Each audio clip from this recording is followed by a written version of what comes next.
ዛሬ በሚያበቃው የአመልካች የምዝገባ ሂደት ለመመዝገብ የሞከሩ ተፈታኞች እስከ ምሽት ድረስ እየሞከሩ መቆየት ይችላሉ ሲል ትምህርት ሚኒስቴር አስታውቋል። ዝርዝሩን በመረጃችን ይዘነዋል።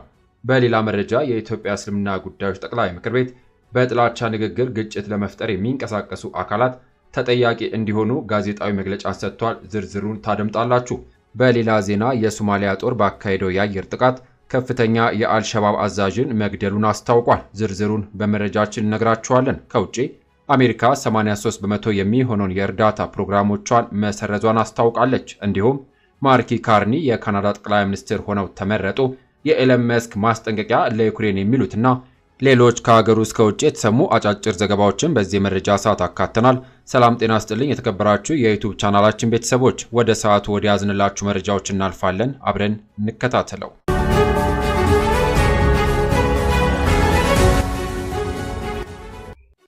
ክቡራን አድማጮች፣ በቀዳሚነት ከሀገር ውስጥ ወደ ያዝንላችሁ መረጃዎች ስናልፍ በአደባባይ የተላለፈ ጥላቻ ንግግር፣ ሃይማኖታዊ ትንኮሳ በህዝበ ሙስሊሙ ላይ የፈጠረውን ህመም እርምጃ ይወሰድ ሲል ጠቅላይ ምክር ቤቱ አሳሰበ። ከሰሞኑ አንድ ግለሰብ በማህበራዊ ሚዲያዎች ነብዩ መሐመድ እና እስልምና መዝለፍ በርካቶችን አስቆጥቷል። በዚህም ዙሪያ የኢትዮጵያ እስልምና ጉዳዮች ጠቅላይ ምክር ቤት መግለጫን አውጥቷል። በመግለጫው የጥላቻ ንግግር በማድረግ ግጭት ለመፍጠር የሚንቀሳቀሱ አካላት ተጠያቂ እንዲሆንም አሳስቧል። ይሁንና የእስልምናን መልካም እሴቶችና የነብዩ መሐመድን ክብር በመዳፈር ህዝበ ሙስሊሙ የሚያስቆጣ የጥላቻ ንግግር በስፋት እየተሰራጩ መሆናቸውን የገለጸው ጠቅላይ ምክር ቤቱ እነዚህ አካላት ከዛሬ ነገ ህጋዊ እርምጃ ተወስዶባቸው ከጥፋታቸው ይታረማሉ በሚል ቀና ሐሳቤ ጉዳዩን በትዕግስት ሲከታተል እንደቆየም አስታውቋል። ይሁን እንጂ ችግሩ ከዚህም በላይ በትዕግስት መመልከት ውጤቱ የከፋ መሆኑን ጠቁሟል። ይሁንና የእስልምናና የነብዩ መሐመድን ክብር የሚነኩ አካላት በህግ ተጠያቂ እንዲሆኑ ለማድረግ ከየትኛውም አይነት ተግባር ቅድሚያ ሰጥቶ እንደሚሰራም አሳውቋል። በመሆኑም በተደጋጋሚ ተከስቶ በቸልታ እየታለፈ ያለው የእስልምና የነብዩ መሐመድ ክብር የሚነኩ የጥላቻ ንግግር ያደረጉ ግለሰቦች አስተማሪ ቅጣት እንዲያገኙ ጉዳዩ በቀጥታ የሚመለከታቸው የፍትህ፣ የጸጥታና የደህንነት አካላት የህግ ተጠያቂነትን ለማምጣትና መሰል ጥፋቶች እንዳይደገሙ ከመቼውም ጊዜ በላይ በልዩ ትኩረት እንዲሰሩ ምክር ቤቱ አሳስቧል። በመቀጠል በደንዲ ወረዳ በደረሰ የትራፊክ አደጋ የ6 ሰዎች ሕይወት አለፈ። በኦሮሚያ ክልል ምዕራብ ሸዋ ዞን ደንዲ ወረዳ በደረሰ የትራፊክ አደጋ የ6 ሰዎች ሕይወት ማለፉ ተገልጿል። ኮድ 364318 ኦሮ የሆነ የህዝብ ማመላለሻ ተሽከርካሪ በግንደ በረት ወረዳ ወደ ግንጪ ከተማ ሲጓዝ በመገልበጡ አደጋው ደርሷል። ይሁንና በደረሰው አደጋ የ6 ሰዎች ሕይወት ሲያልፍ በ28 ሰዎች ላይ ደግሞ ቀላልና ከባድ የአካል ጉዳት መድረሱን የኦሮሚያ ክልል ትራፊክ ቁጥጥር ክፍል ባለሙያ የሆኑት ኢንስፔክተር መሰለ አበራ ተናግረዋል። ይሁንና ጉዳት የደረሰባቸው ሰዎች በግንጪ የመጀመሪያ ደረጃ ሆስፒታል የሕክምና ክትትል እየተደረገላቸውም ይገኛል። የአደጋው መንስኤ በማጣራት ላይ እንደሚገኝ የኦሮሚያ ክልል ትራፊክ ቁጥጥር ክፍል ባለሙያ የሆኑት ኢንስፔክተር መሰለ አበራ ተናግረዋል። በመቀጠል የሶማሊያ ጦር ባካሄደው የአየር ጥቃት ከፍተኛ የአልሸባብ አዛዥን መግደሉን ገልጿል። ዮሴፍ ዴግናስ በመካከለኛው ሸበሌ ክልል በኤልባድ አቅራቢያ እንደተገደለ ተገልጿል። በአካባቢው በመንግስት ኃይሎችና ታጣቂዎች መካከል ለቀናት የቆየ ከፍተኛ ግጭት ሲካሄድ ነበርም ተብሏል። ይሁንና የመንግስት ሚዲያዎች እንደዘገቡት ዴግናስ በመካከለኛው ሸበሌ የአልሸባብ ዘመቻዎችን ያቀነባብር እንደነበርም ተገልጿል። የአዛዡ ግድያ ቡድኑ በክልል ውስጥ የሚያደርገውን እንቅስቃሴ እንደሚያሰናክልም ተገልጿል። ይሁን እንጂ የሶማሊያ ፕሬዝዳንት ሐሰን ሼክ መሐመድ በአካባቢው ሚሊሻዎች ከሚታገዘው ብሔራዊ ጦርና ከአፍሪካ ህብረት ኃይሎች ጋር በመሆን በቅርብ በአልሸባብ ላይ መጠነ ሰፊ ጦርነት ለማወጅ ቃል መግባታቸውም ይታወሳል። በመቀጠል ሀገር አቀፍ የ2017 ዓ.ም የድህረ ምረቃ ፕሮግራሞች የመግቢያ ፈተና የአመልካች ምዝገባ ከየካቲት 27 2017 ዓ.ም እስከ መጋቢት 1 2017 ዓ.ም ማታ 12 ሰዓት ድረስ ብቻ እንደሚከናወን የትምህርት ሚኒስቴር ማስታወቁ ይታወሳል። ዛሬ በሚያበቃው የአመልካች ምዝገባ ሂደት ለመመዝገብ የሞከሩ ተፈታኞች የመመዝገቢያ ማስፈንጠሪያ ወይም ሊንክ እየሰራ አይደለም የሚል ተደጋጋሚ ቅሬታ አቅርበዋል። ከምዝገባ ጋር ለተያያዘ ማንኛውም ጥያቄ በሚል ሚኒስቴር መስሪያ ቤቱ ያስቀመጣቸው ስልኮች ቢኖሩም እየሰሩ አለመሆኑን ጠቁመዋል። ይሁንና በትምህርት ሚኒስቴር የአካዳሚክ ጉዳዮች መሪ ስራ አስፈጻሚ የሆኑት ዶክተር ኤባ ሚጀናን ማብራሪያን ጠይቋል። በምላሻቸውም የኔትወርክ ችግር ይሆናል እንጂ ሲስተሙ ይሰራል፣ ደጋግማችሁ ሞክሩም ብለዋል። አክለውም ሁሉም ሳይሆን የተወሰኑ ሰዎች ናቸው ለመመዝገብ እክል የገጠማቸው፣ በርካታ ሰዎች አሁንም እየተመዘገቡ ነው ያሉ ሲሆን እስካሁን ባለው 8000 የሚጠጋ ሰው መመዝገቡንም ጠቁሟል። ይሁን እንጂ ፕሮሲጀሩን መከተል ግድ ይላል። ከዘለሉ ላይሰራ ይችላል። ነገር ግን 2 ጊዜ ብዙ ሰው በመጨረሻ ነው የሚመዘገበው፣ መጨናነቅ ይኖራል። እንዳይዘጋ በሚል በርካታ ሰዎች በአንድ ላይ ስለሚሞክሩ ጫና ይኖራል። በዚህ ምክንያት ካልሆነ በቀር ምንም ችግር የለበትም ነው ያሉት ኃላፊው። ሊራዘም የሚችልበት አጋጣሚ ይኖራል ስንል ላነሳንላቸው ጥያቄ መራዘም ሳይሆን እስከ ምሽቱ ድረስ እየሞከሩ መቆየት ይችላሉ። ኔትወርክ ያለበት አካባቢ በመሆን ደጋግመው ይሞክሩ ሲሉም ገልጿል።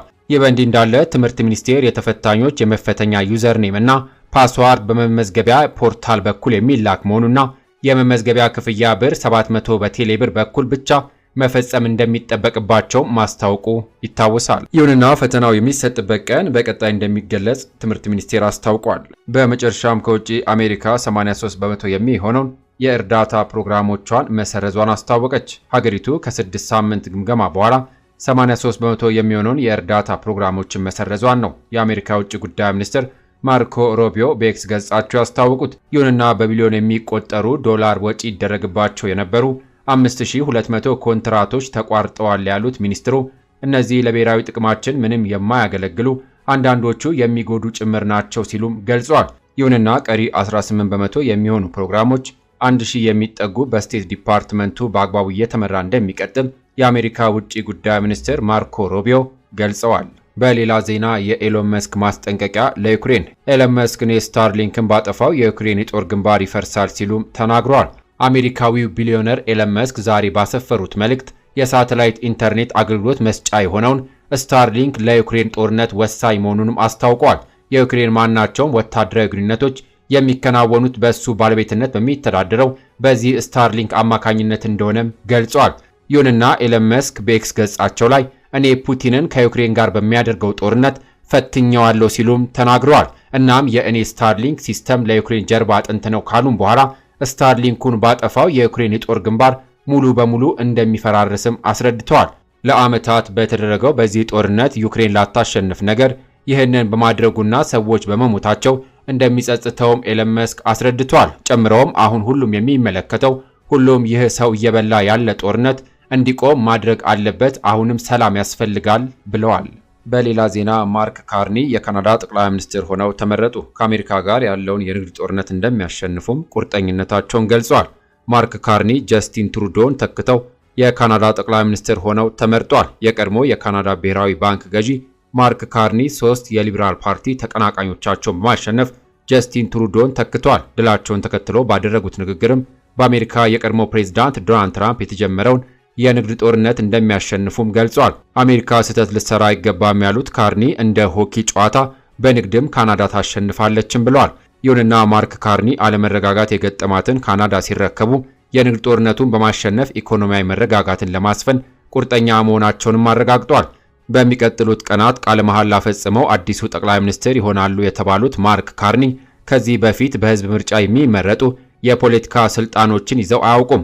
ይሁን እንጂ በኢኮኖሚክስ መስክ የረጅም ጊዜ ልምድ ያላቸው በመሆኑ ካናዳን ከችግር ለማውጣት ብቁ እንደሆኑ ተገምቷል። በቀጣዩ ፈረንሳይ 2 ቁልፍ መገልገያዎችን በማስረከብ ከሴኔጋል ወታደራዊ ኃይሏን ማስወጣት ጀመረች። ፈረንሳይ ከሴኔጋል ወታደራዊ ኃይሏን አርብ ዕለት ማስለቀቅ የጀመረች ሲሆን 2 ቁልፍ መገልገያዎችን ለምዕራብ አፍሪካዊቷ ሀገር በማስረከብ በቀጠናዊ ስትራቴጂካዊ ላይ ሰፊ ለውጥ አድርጋለች። በሴኔጋል የሚገኘው የፈረንሳይ ኤምባሲ በሰጠው መግለጫ አርብ ማርች 7 2025 የፈረንሳይ ወገን በማርቻል እና ሴንት ኤክስፖሬ ወረዳ ውስጥ ያሉትን መገልገያዎች እና መኖሪያ ቤቶች ለሴኔጋል ወገን አስረክቧል ተብሏል። ይሁንና በሃም ፓርክ አቅራቢያ የሚገኙ እነዚህ ወረዳዎች ከ2024 ክረምት ጀምሮ ወደ ሴኔጋል ለመመለስ ዝግጁ ነበሩ። ይህ እርምጃ ላይ የተደረሰው የሴኔጋል ፕሬዝዳንት ባሲሩ ዲዮማዬ ፋዬ የውጭ ኃይሎችን ከሀገሪቱ ለማስወጣት ያደረጉትን ግፊት ተከትሎ በምዕራብ አፍሪካ ፈረንሳይ መገኘቷን የሚቃወመው ሰፊ ዘመቻ መከፈቱን ያሳያል። የፈረንሳይ በአካባቢው ያለው ተጽዕኖ ቀስ በቀስ እየቀነሰ መጥቷል። በመሆኑም በአካባቢው ሀገራት የጨመረ በመጣው ተቋሞ የተነሳ ፈረንሳይ ጦሯን ከቡርኪና ፋሶ፣ ኒጀርና ቻድን ለቀው መውጣታቸው ይታወሳል። የፈረንሳይ መውጣት ተከትሎ ባለፈው ወር የጋራ ኮሚሽን የተቋቋመ ሲሆን የፈረንሳይ ጦር በቅርቡ በዳካር የሚገኙ 162 የሴኔጋል ሰራተኞችንም አሰናብቷል። የፈረንሳይ ኤምባሲ ግን በሴኔጋል ምን ያህል ወታደሮቹ እንደቀሩም አልገለጸም። ፈረንሳይ የአፍሪካ ወታደራዊ አሻሯን በከፍተኛ ደረጃ ለመቀነስ ማቀዷንም ያስታወቀች ሲሆን ጅቡቲ በሀገሪቱ ብቸኛ የፈረንሳይ ቋሚ መቀመጫ ትሆናለች ተብሎም ይጠበቃል። ፓሪስ እንደገለጸችው የመከላከያ ስልጠና ወይም ወታደራዊ ድጋፍ ከዚህም በኋላ በሀገራት ጥያቄ መሰረት ብቻ ለማድረግ ውሳኔን አሳልፋለች። ክቡራን አድማጮች ለሰዓቱ ብታደምጧቸው ብዬ መራርጥኩላችሁ መረጃዎች እነዚህን ይመስሉ ነበረ። ሌሎች ሀገራዊ ወቅታዊ ታማኝ መረጃዎች አዘረስ ሚዲያ ኒውስን በመከታተል ተጨማሪ መረጃዎችን ማግኘት ትችላላችሁ። ከሰዓታት በኋላ በሌሎች በአዳዲስ መረጃዎች እስከምንገናኝ በያለንበት የዓለም ዳርቻ ቸር እንቆይ።